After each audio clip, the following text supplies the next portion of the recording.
investigar las causas de esa grave revelación.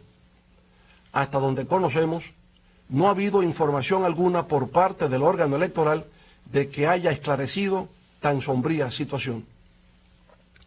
Pero, por otro lado, ¿por qué no coincidían los comprobantes de votación con los candidatos seleccionados por los votantes? ¿Acaso no hubo ahí una manipulación en el sistema de votación? Si fue así, lo ha investigado la Junta Central Electoral. Si lo ha investigado, ¿por qué no lo informa? Y si no lo ha investigado, ¿por qué no lo ha hecho? En todo caso, de las cifras previamente señaladas, estamos hablando del 36% de los votantes, o lo que es igual a más de 800,000 electores. La magnitud, gravedad e impacto de esa información publicada por Participación Ciudadana es de tal grado que por sí misma resulta suficiente para ocasionar la nulidad de las primarias electorales celebradas el pasado 6 de octubre. Pero además hubo ejemplos de mesas donde las horas de transmisión de resultados fueron distintas dependiendo de los candidatos. Anomalías en flujo y comportamiento en transmisión de data a partir de las 4 de la tarde y transmisiones manipuladas de las cuales haremos referencia más adelante. Pero a pesar de la dimensión de esas causas de nulidad, el hecho no termina ahí. Solo el 52% de las mesas de votación cerró a la hora prevista, es decir, a las 4 de la tarde. En las restantes se continuó votando hasta altas horas de la noche. La Junta Central Electoral, sin embargo, de manera irregular, dio a conocer al mismo tiempo los resultados de las mesas que ya habían cerrado, situación que no ocurre en ningún lugar del mundo. Pero hay un hecho que ha llamado poderosamente la atención de los analistas. Al concluir oficialmente el proceso de votación y cerrarse solo una parte de las mesas, a las 4 de la tarde, e iniciarse la transmisión de resultados, los dos principales precandidatos presidenciales del Partido de la Liberación Dominicana mantuvieron una competencia bastante cerrada. Una hora después, a las 5 de la tarde, con cerca de 1 millón de votos de los 1.800.000 que fueron sufragados, nuestra candidatura tomó la ventaja y la mantuvo durante hora y media hasta las 6:30 de la tarde. A esa hora ya habían votado 1.600.000 electores, equivalente al 90% de los votos computados. Faltaban, por consiguiente, solo 200.000 electores por ejercer su derecho al sufragio. En un informe elaborado por el doctor Irfan Nuruddin, especialista en teoría de probabilidades y estadísticas electorales de la prestigiosa Universidad de Georgetown en Washington, D.C., y autor del libro Elections in Hard Times, Elecciones en tiempos difíciles, se presenta un marcado contraste en las pasadas elecciones primarias abiertas del PLD entre los resultados obtenidos hasta las 6:30 de la tarde, con el 90% de los votos computados, y lo acontecido con el restante 10% de los votos por computar. Según el análisis del profesor Nuruddin, es como si dos elecciones separadas habrían tenido lugar. Una competencia electoral cerrada, con nuestra candidatura ganando con el 90% de los votos computados, y una ventaja por parte de nuestro competidor en el último tramo del 10% de los votos. De acuerdo con la investigación del profesor de la Universidad de Georgetown, esta fue una elección cerrada en la cual la mayoría de mesas electorales reflejaron un resultado cercano al 50% para cada uno de los candidatos.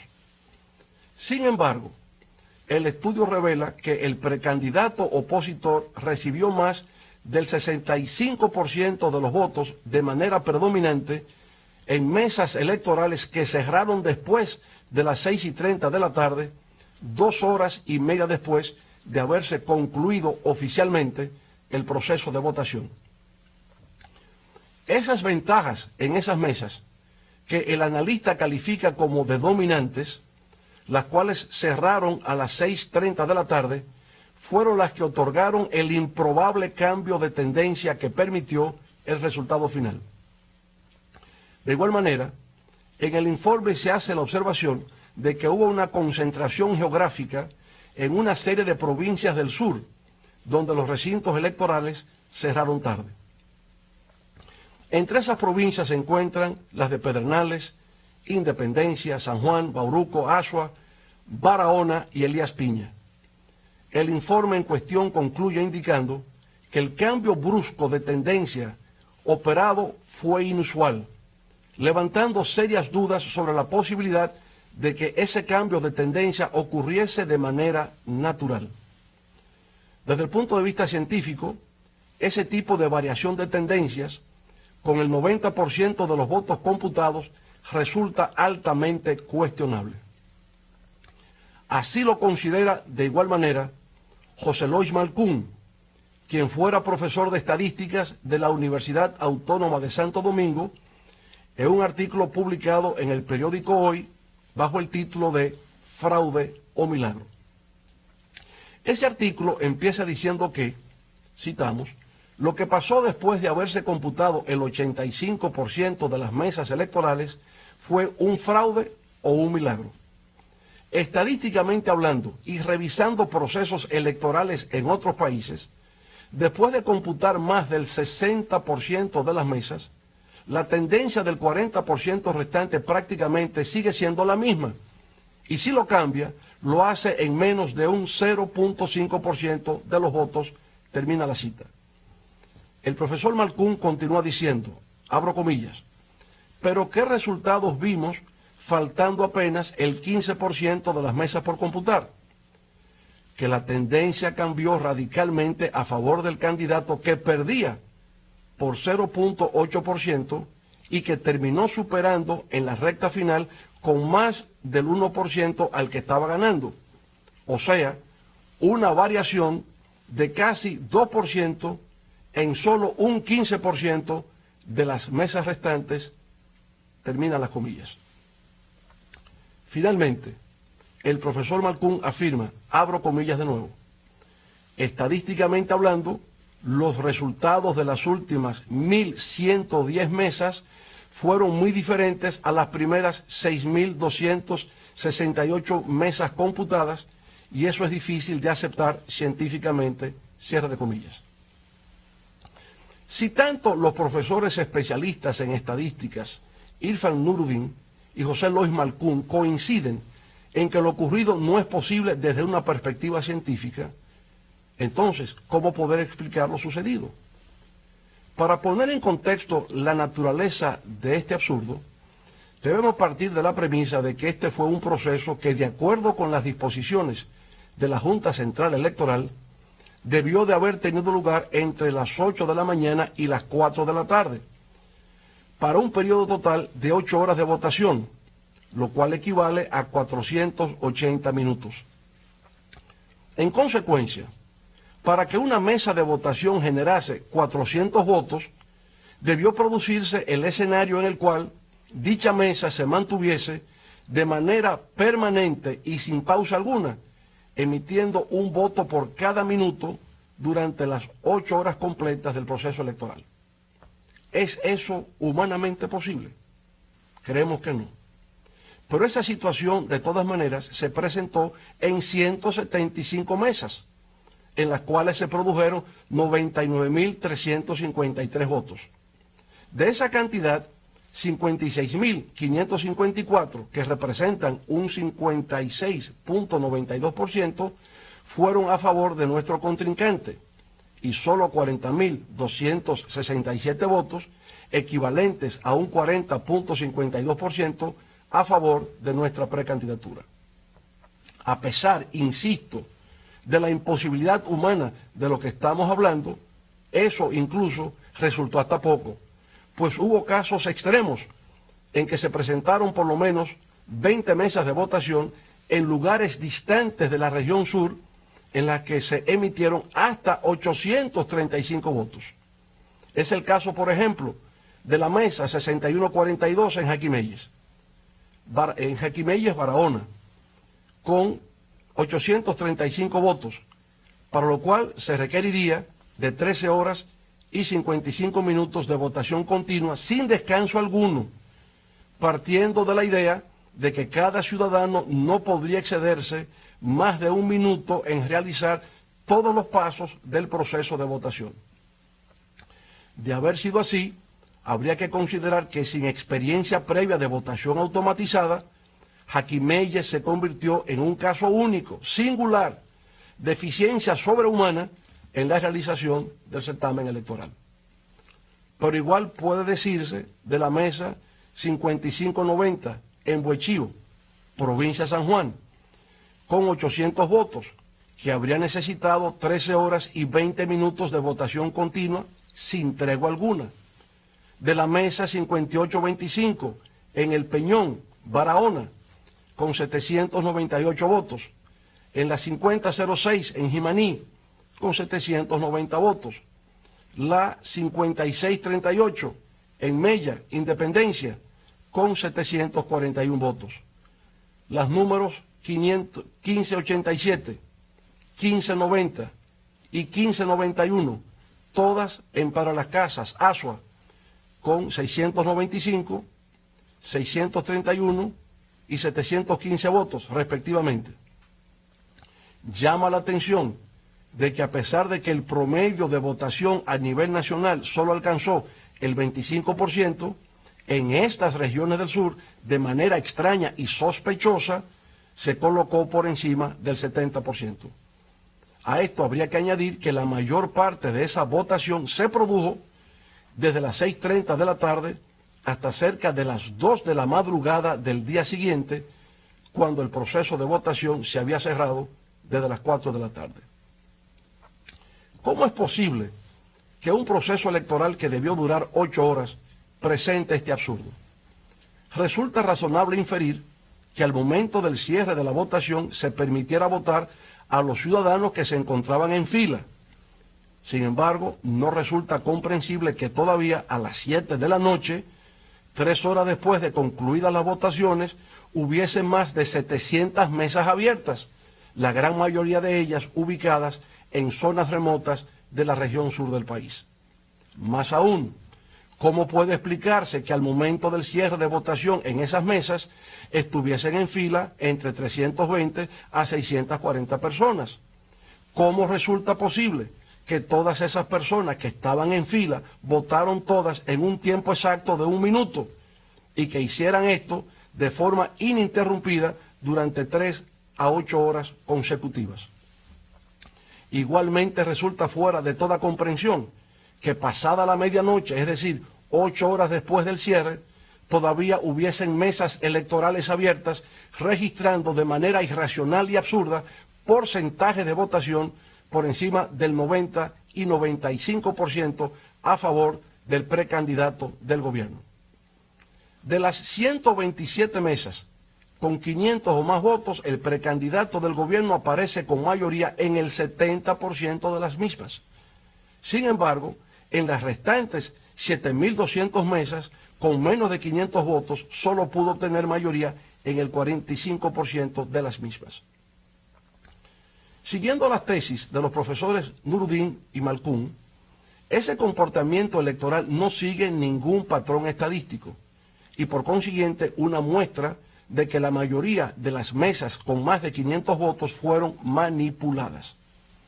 Hasta la fecha, nuestro equipo técnico ha detectado la manipulación de 671 mesas, las cuales representan 707.390 electores. Todos esos son datos adicionales a los de participación ciudadana, para que la Junta Central Electoral hubiese declarado la nulidad a nivel presidencial del pasado certamen de primarias abiertas del Partido de la Liberación Dominicana. Señoras y señores, para la transmisión de los resultados electorales de las 7.372 mesas en las que se ejerció el derecho al voto, la Junta Central Electoral tomó la decisión de utilizar 2 vías o mecanismos de transmisión.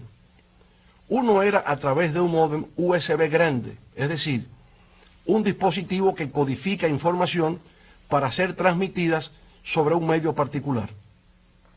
Ese módem transmitía únicamente la información del boletín cero y la información final, cuando todas las actas de las distintas mesas hubiesen sido generadas. Ese sería llamado fuente U, que fue el que todos debieron de utilizar, al menos que se hubiese presentado problemas de conectividad.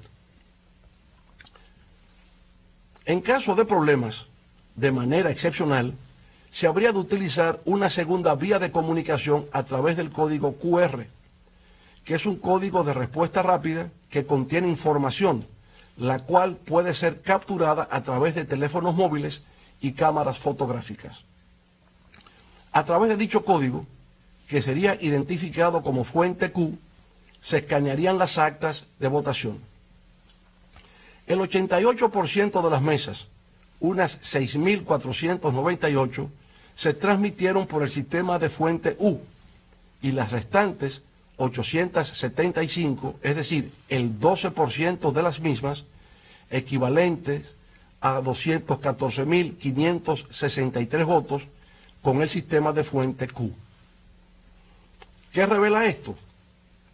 Revela que si la fuente Q era para ser utilizada excepcionalmente, en caso de dificultades, es evidente que se presentaron incidentes en una mayor cantidad de lo previsto, haciendo más vulnerable el sistema.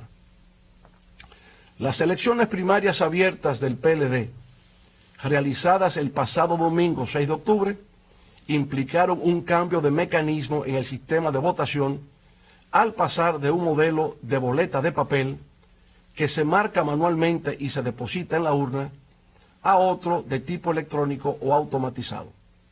Para la realización de este último tipo de votación, una organización de prestigio como Idea Internacional ofrece 11 recomendaciones para la ejecución de una buena práctica que garantice la seguridad, transparencia y confiabilidad de este tipo de sistemas.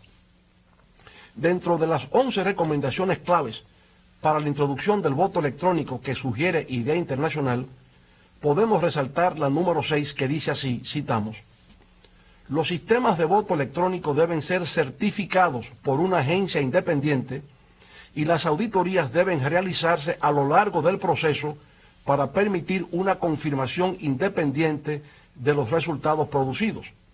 Las certificaciones y auditorías son medidas importantes para la generación de confianza y deben ser transparentes, permitiendo que las partes interesadas tengan acceso a los procedimientos y documentación relacionada, termina la cita.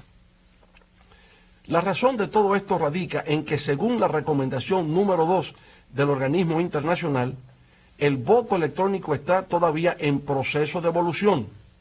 De manera más precisa, según Idea Internacional, comillas, en la actualidad, ninguno de los sistemas disponibles es perfecto y tampoco existe un consenso respecto de cómo sería un sistema perfecto. Termina la cita. En la República Dominicana, todo parece indicar que nuestras autoridades electorales, a pesar de su experiencia y capacidad, interpretaron al revés las recomendaciones de Idea Internacional para tener un sistema seguro, confiable y transparente de voto automatizado o electrónico. Esto así, en razón de que para realizar la puesta en ejecución del nuevo mecanismo electoral de voto automatizado, era imprescindible que los magistrados integrantes de la Junta Central Electoral tomaran en consideración un conjunto de medidas orientadas a garantizar la seguridad y transparencia de dicho mecanismo electoral. En la misma reunión del 31 de enero de este año a que hemos hecho referencia, se indica lo que sigue, cito: la Junta Central Electoral, frente a los partidos concurrentes a primarias simultáneas, asume el compromiso de efectuar las siguientes acciones: realizar una auditoría al software por una firma auditora externa o por un organismo de credibilidad nacional o internacional, la cual certifique y garantice el correcto funcionamiento de la solución de voto automatizado desarrollado por la Junta Central Electoral, termina la cita.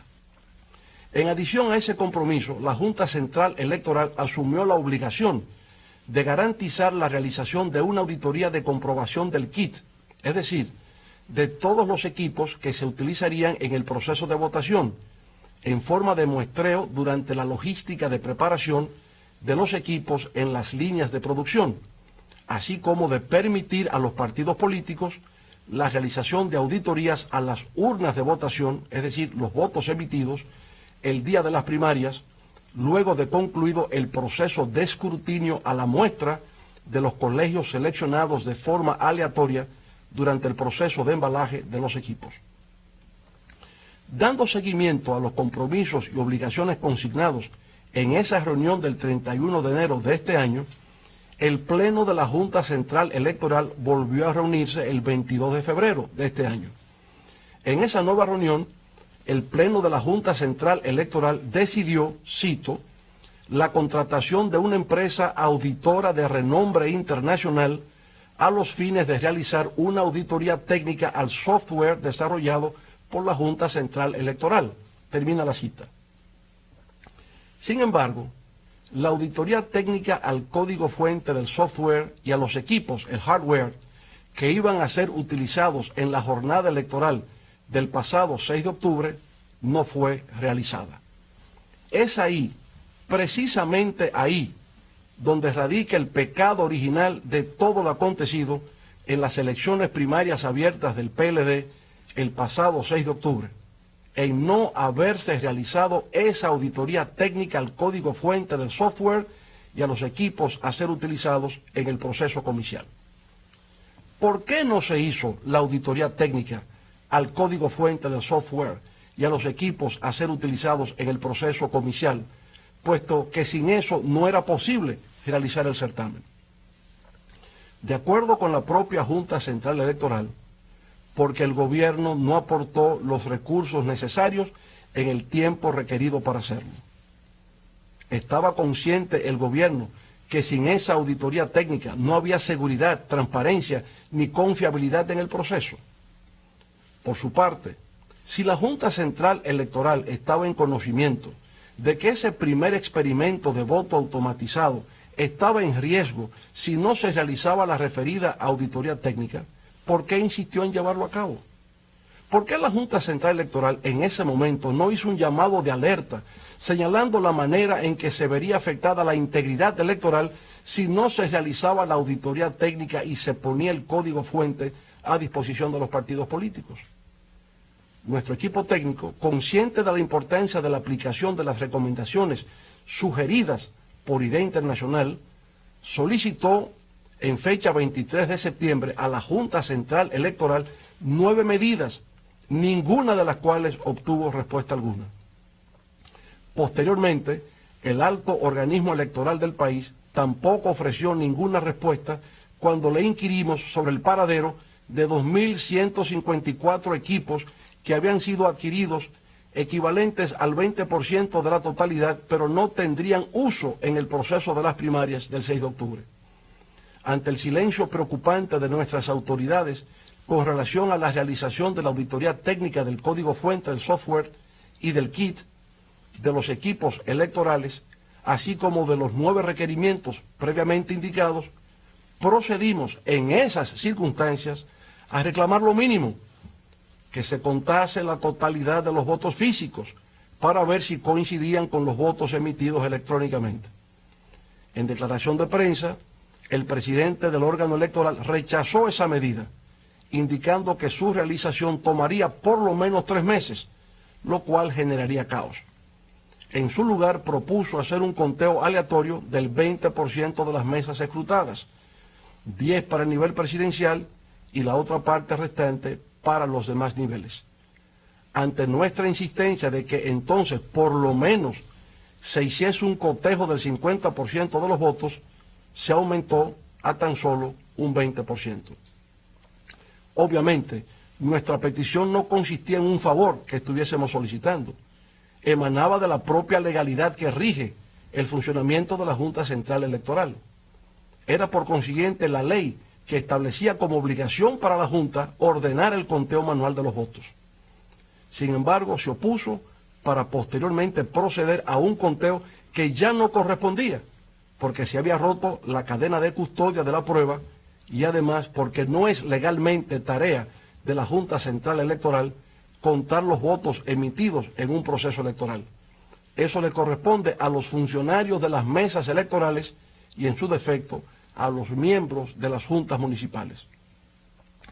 No perdemos de vista que la realización de un proceso electoral por vía del voto electrónico o automatizado es más complejo que simplemente hacer coincidir los votos electrónicos con los votos físicos.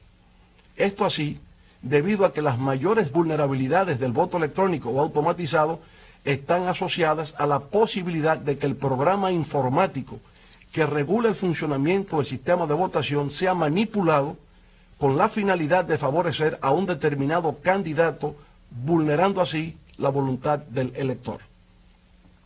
Del mismo modo, es posible que mediante la introducción de un dispositivo externo, por ejemplo memoria USB, en el equipo de votación, se distorsione el funcionamiento del software o programa informático para producir un resultado distinto al que reflejó la voluntad popular.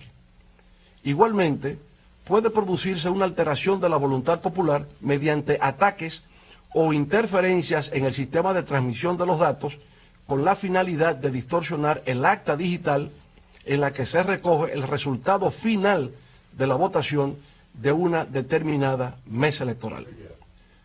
Señoras y señores, luego de las explicaciones que les he presentado, me permito afirmar categóricamente que durante la realización del pasado proceso electoral de primarias abiertas a nivel presidencial del Partido de la Liberación Dominicana, se orquestó un plan con el deliberado propósito de vulnerar sus resultados y presentar como ganador a quien no obtuvo el respaldo mayoritario del pueblo dominicano. De acuerdo con informaciones que me han sido suministradas, ese plan funesto empezó a materializarse desde el pasado mes de julio, cuando se produjo un incendio en la parte trasera de la sede central de la Junta Central Electoral. En el lugar funcionaba la unidad de inspectoría, la imprenta y 3 áreas de soporte de informática que tenían que ver con documentación, redes y soporte técnico. Al lugar, conforme lo recoge la prensa, se presentaron unidades del Cuerpo de Bomberos, personal del 911 y del Ministerio de Obras Públicas. El motivo del incendio en los almacenes que contenían viejos equipos, según revelan las fuentes, era el de disponer de una excusa para acceder a verificar si los equipos nuevos, los cuales servirían para las elecciones primarias que acaban de efectuarse, habían sufrido daños a causa del siniestro. Pero la intención verdadera de la acción era la de obtener las llaves criptográficas de validación de interconexión de los equipos de votación. En forma concreta, el acceso a los módems USB, para de esa manera interceptar la información o la data que se transmitiría a la hora del cierre de las mesas de votación. Se intentaba capturar la información de los votantes. Esto así con 2 propósitos.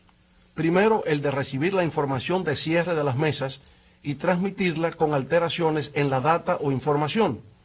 Y segundo, para crear una base de datos de toda la información interceptada con los nombres y apellidos de los votantes, cédula de identidad y electoral, hora específica en la que ejercieron el sufragio y el recinto donde se produjo la votación. Si bien el primer objetivo del plan era el de provocar la alteración de resultados, como hemos dicho, el segundo implicaba la vulneración de las urnas, en caso de que se produjese un conteo manual de los votos emitidos por las máquinas de votación. Las aplicaciones del código QR fueron vulneradas en su aspecto interno y externo en su recepción de la data hacia los servidores de la Junta Central Electoral. Esto último quiere decir que esa data fue fragmentada en varias transmisiones, las cuales fueron hechas en tiempo real, como en rueda de prensa explicase recientemente el compañero ingeniero César Fernández. Esa transmisión fragmentada de la data ocasionó que la misma fuese recibida también en bloques fragmentados, a medida que los interceptores pudieron consolidar los datos y por medio de su programación construir una nueva estructura de datos favorable al precandidato del gobierno. Como consecuencia de esas acciones de fragmentación de transmisión de la data, 875 mesas electorales fueron afectadas, lo que representa el 12% de la totalidad de las mesas, que fueron las que finalmente, como hemos dicho, produjeron el cambio inusual que no encuentra explicación como acción humana. Según nuestras fuentes, en las acciones delictivas que condujeron al fraude electoral cometido el pasado domingo 6 de octubre, en las elecciones primarias abiertas del PLD, actuaron varios frentes. Un primero que se registra desde un hotel ubicado en la zona turística de Punta Cana, pero que realmente operó desde un punto que podemos ubicar con precisión de la carretera del Coral. Ese grupo interceptaba, alteraba y transmitía la información adulterada a la Junta Central Electoral. Un segundo frente estuvo operando en el cuadrante comprendido entre la avenida Abraham Lincoln y las avenidas Charles Sumner hacia el norte y José Amado Soler hacia el sur. Desde ese perímetro se registró durante el día del pasado domingo 6 de octubre un desacostumbrado y sospechoso volumen de transmisión de data dirigido hacia los servidores de la Junta Central Electoral.